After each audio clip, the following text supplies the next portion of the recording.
मगर है सुहानी, इस मोहब्बत भरी दास्तां की आज भी दुनिया दीवानी।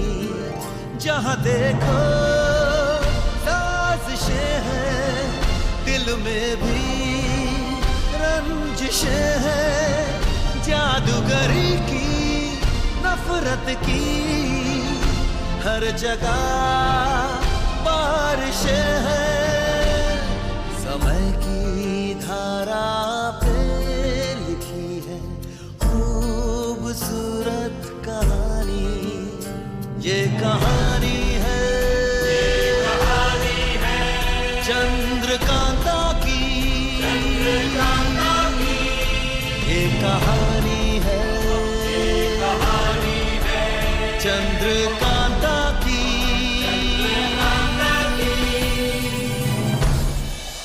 यदि महारानी के आने का ये क्षण टल जाता तो हम तुम्हें तुम्हारे रक्त से नहला देते। पूरे विश्व में ऐसी कोई तलवार नहीं बनी जो महायोद्धा सोमनाथ के नाखून पर खरोच भी डाल सके। महारानी कलावती अचानक क्यों संबलपुर छोड़कर शिवगढ़ महल में आने वाली हैं? और अब उस युवराज इंद्रजीत सिंह का क्या होगा जिसे मैंने महाराज को जीवित सौंपने का प्रण किया था? अवश्य न्याय मिलेगा पंडित जी। चाहे हम रानी चंद्रकांता से आज भी घृणा करते हैं, किंतु उनके पुत्र पर कभी कोई आंच नहीं आने देंगे। हम उस युवराज से मिलना चाहते हैं पंडित जी, जिनके पिताश्री ने हमारे राज्य को हड़प लिया है। नहीं राजकुमारी, उन्होंने हमारा राज्य हड़पा नहीं। महाराज वीरेंद्र सिंह ने किसी धोखाधड़ी से या किसी षड्यंत्र के जरिए जबरदस्ती चुनारगढ़ को नहीं छीना, अपितु बाकायदा युद्ध में पराजित होकर अपनी ही दुर्बलता के कारण हमें स्वयं चुनारगढ़ छोड़कर भागना पड़ा था। और जहां तक चुनारगढ़ के राजकुमार से मिलने का प्रश्न है तो उसका इंतजाम जरूर कर दिया जाएगा। प्रणाम महारानी।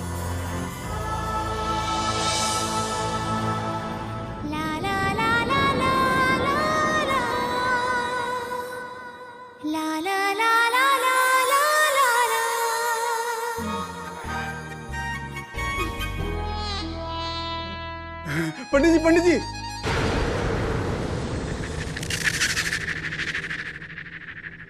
हम आपको धन्यवाद देने के लिए रुके हुए थे। आपने ये कार्य बहुत ही अच्छा किया।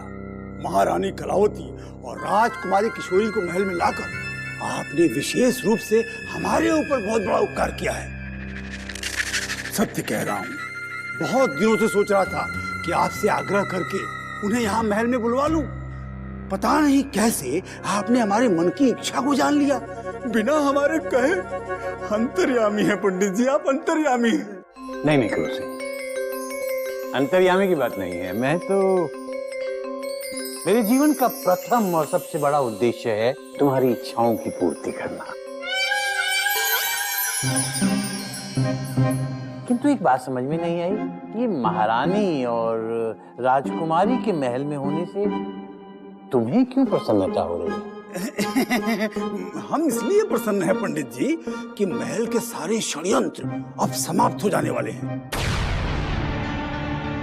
और जितने भी षड्यंत्रकारी महल में छुपे हुए हैं सबके सब दुम दबा के भाग जाने वाले हैं। क्रूर सिंह, ये बात तो तुमने बिल्कुल सही कही है।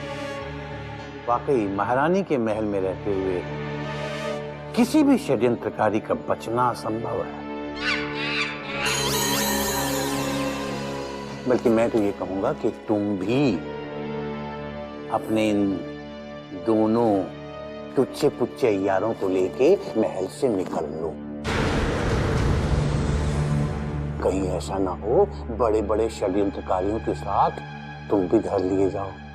पंडित जी, ये आप क्या कह रहे हैं पंडित जी? आप तो भली भांति जानते हैं कि आपके पश्चात इस महल में महाराज और महारानी का कोई स्वामी भक्त है तो केवल और केवल महायोद्धा क्रूर सिंह। फिर आप इन षड्यंत्रकारियों की श्रेणी में हमारा नाम क्यों रख रहे हैं? वो बस इसलिए कि हमारी नजर में तुम्हारी ना तो कोई श्रेणी है और ना स्तर।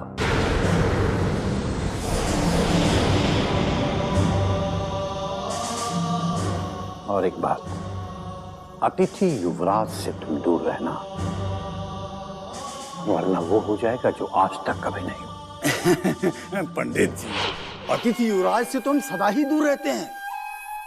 वो क्या है कि एक बार हमने उनकी सुरक्षा का प्रबंध कर दिया, उसके बाद हम निश्चिंत जो हो गए हैं। अच्छा? अतिथि युवराज की सुरक्षा का प्रबंध तुमने किया था? पंडित जी, अभी तो हमने संभलपुर से महायोद्धा सोमनाथ को बुलाकर उनकी सुरक्षा के लिए नियुक्त कर दिया है, परंतु आपकी अनुपस्थिति में उनका सारा सुरक्षा कार्यभार हम ही तो संभाल रहे थे। आज पता चला तुम कितने महान और कितने समझदार योद्धा हो। अब हम जब ये वाली बात सोमनाथ को बताएंगे कि तुम्ही ने उन्हें युवराज की सुरक्षा का भार सौंपा था, तो वो कितना खुश होगा। पंडित जी, इसकी क्या आवश्यकता है? आप तो जानते ही हैं कि हमारा स्वभाव है कि जब हम किसी पर उपकार करते हैं तो तत्काल ही भूल भी जाते हैं। अपना सिद्धांत है, नेकी कर दरिया में डाल। अपनी सामर्थ्य और अपनी शक्ति से कहीं कहीं ज्यादा बोलते हो तुम। अगर तुम्हारी ये बात आज सोमनाथ सुन ली होती तो अब तक तुम्हारा ये सूअर के बालों जैसा सर तुम्हारे धड़ से अलग हो चुका होता।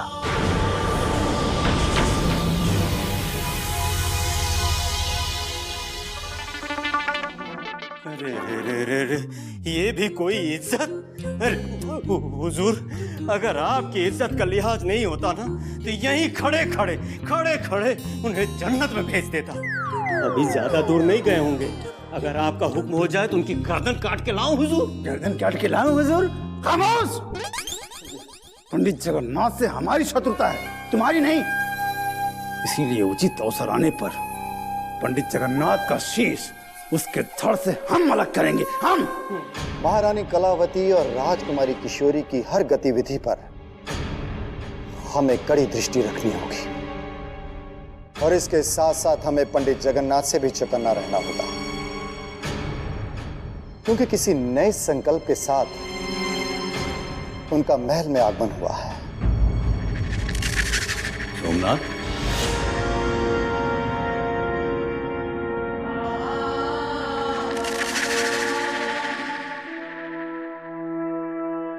प्रणाम पंडित। जीते रहिए। आप यहाँ हमारे कक्ष में, यदि आपने हमें संदेशा भिजवा दिया होता तो हम स्वयं आपके कक्ष में आ जाते। एक ही बात है सोमनाथ, मैं इधर से गुजर रहा था, मैंने सोचा खुद ही तुमसे मिलता चलूं। दरअसल मुझे अतिथि युवराज की बहुत चिंता है। कैसे हैं वो? उनकी सुरक्षा व्यवस्था में कहीं कोई कमी तो नहीं है? युवराज इंद्रजीत सिंह की सुरक्षा की कमान अब हमारे हाथों में है पंडित जी, आप चिंता मत कीजिए। युवराज हमारी सेवा और सुरक्षा व्यवस्था से संतुष्ट हैं।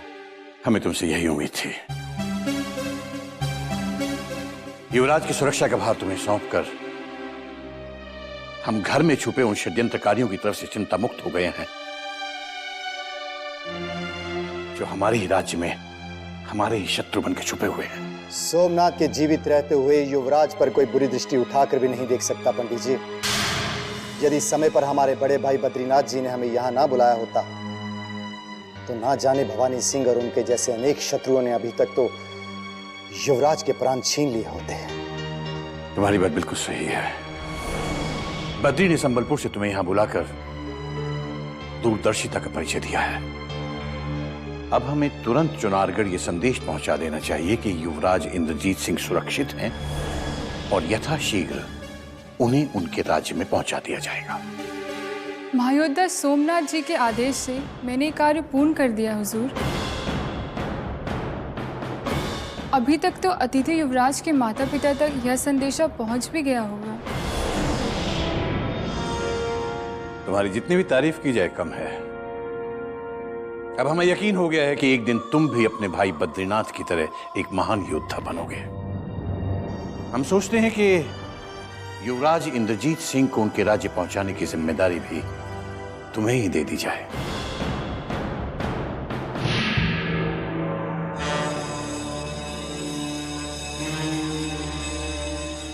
मायाजाल,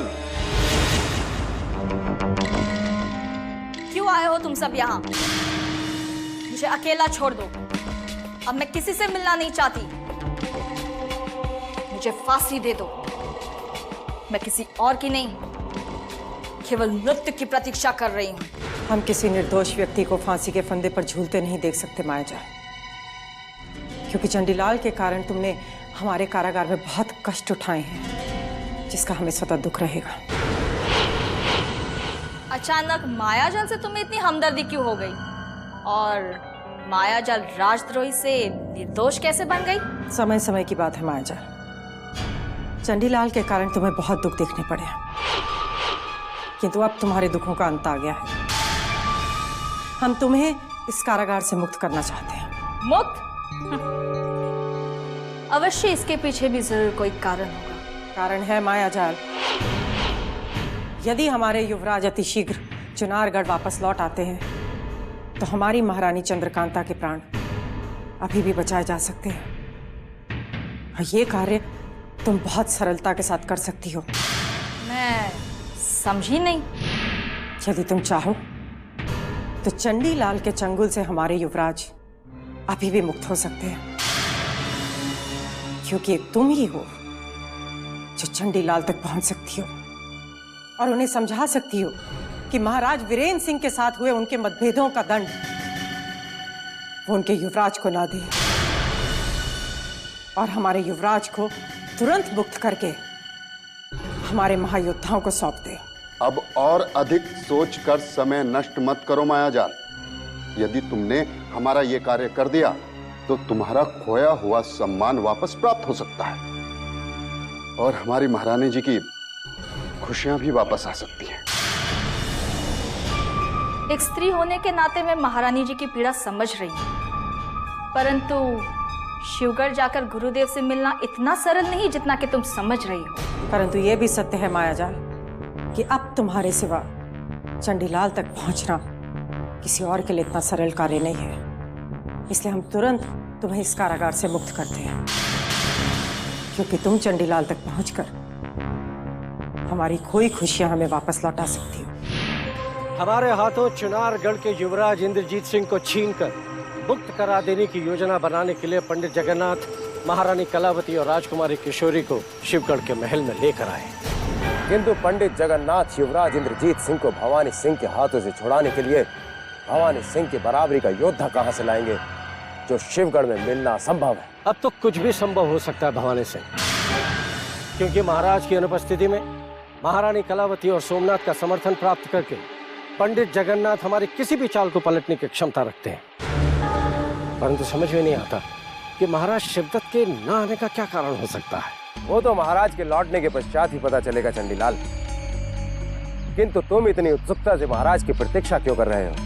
यदि महाराज शीघ्र लौट भी आए तो भी तुम्हारे हाथ कुछ नहीं लगेगा, क्योंकि महारानी के रहते युवराज को ढाल बनाकर अपना लक्ष्य पूर्ण करना अब संभव नहीं है चंडीलाल।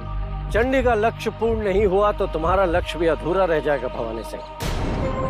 और इसीलिए यदि हम महाराज की प्रतीक्षा में अपना समय नष्ट करते रहे तो चुनारगढ़ के महायोद्धा छोटे युवराज की तरह बड़े युवराज को भी मुक्त करा ले जाने में सफल हो जाएंगे और हम हाथ मलते रह जाएंगे। हाथ मलते हम नहीं, तुम रह जाओगे चंडीलाल, क्योंकि शिवगढ़ के महल में कोई उड़ता हुआ परिंदा भी युवराज तक नहीं पहुंच सकता, जिसके जीवन और मृत्यु की डोर आज भी हमारे हाथों में है।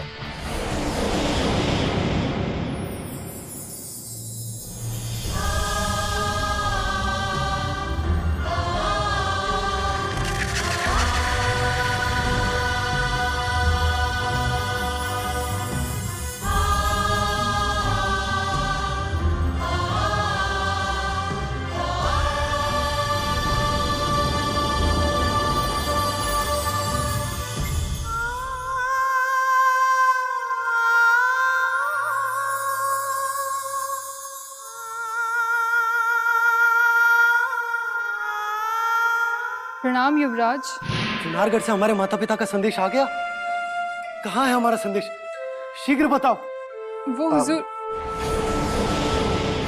आपका संदेश चुनारगढ़ में पहुंच चुका है युवराज। हमारा संदेशवाहक बहुत जल्द आपके माता पिता का संदेश लेकर इस महल में पहुंचता ही होगा। आप इनसे मिलिए। ये हैं पंडित जगन्नाथ जी, जिनकी कृपा से आप भवानी सिंह की कारागार से छूटकर इस अतिथि कक्ष में पहुंचे।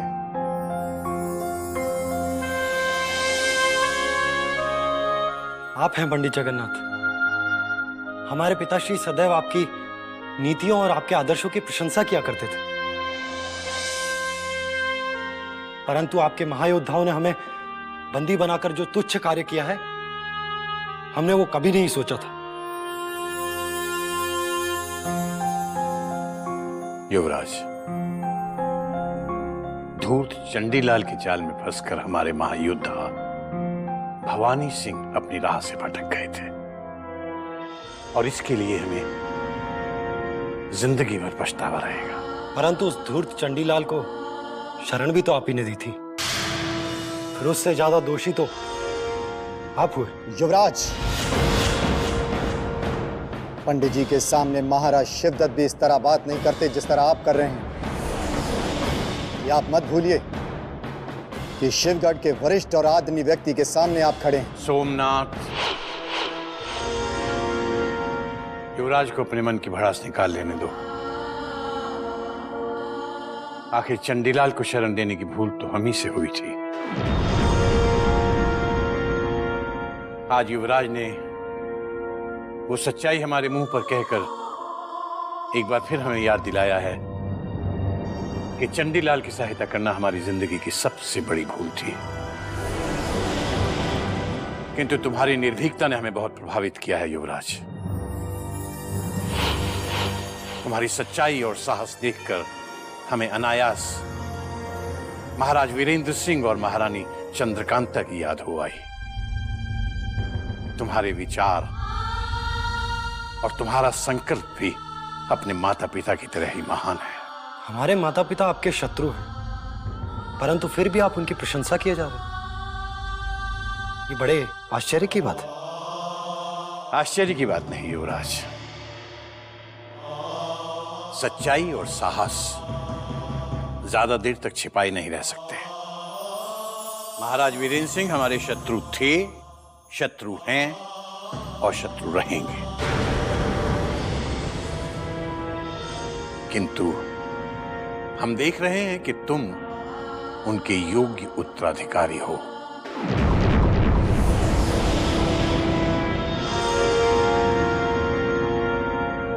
अतिथि युवराज को महाराज शिवदत्त के आने तक कोई कष्ट न हो मृणालिनी, इस बात का विशेष ध्यान रखना। जी हुजूर।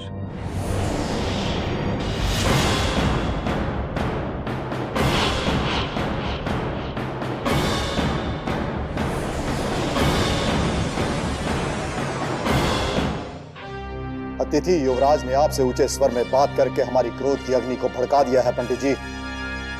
यदि भविष्य में युवराज ने ऐसी भूल फिर से की तो हम ये भूल जाएंगे कि वो हमारा राज अतिथि है। नहीं सोमनाथ, उस निर्दोष बालक को दोष मत दो। हमें नहीं लगता कि उसने हमारे साथ कोई भी अनुचित व्यवहार किया है। तुम्हें भी अपने मन में उसके लिए कोई दुष्भावना नहीं लानी चाहिए। प्रणाम काकाश्री, प्रणाम काकाश्री। प्रणाम दादाश्री, प्रणाम दादाश्री।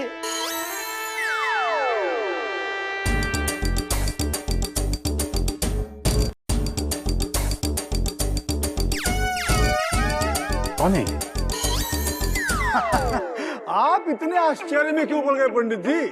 ये दोनों आप ही के तो पुत्र हैं। हमारे पुत्र? वैसे तो इन दोनों को इस संसार में लाने का श्रेय हमको जाता है, परंतु हम आपको अपने पिता तुल्य मानते हैं, इस नाते आप दादाश्री हो गए ना। चलो उठो उठो उठो उठो पुत्रों, उठो उठो उठो। भीम बलवान उठो, जल्दी उठो। अपना सुंदर सुंदर मुख अपने दादाश्री और काकाश्री को दिखाओ।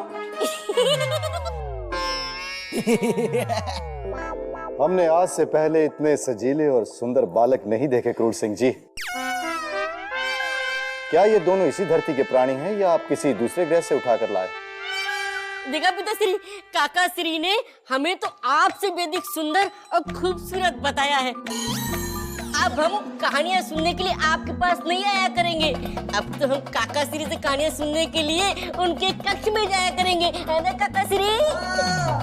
बलवान को काका श्री कहानी सुनाएंगे और हमें दादाश्री कहानी सुनाएंगे। तो बेटा हमें कहानियां गढ़ के सुनाने कहाँ आता है?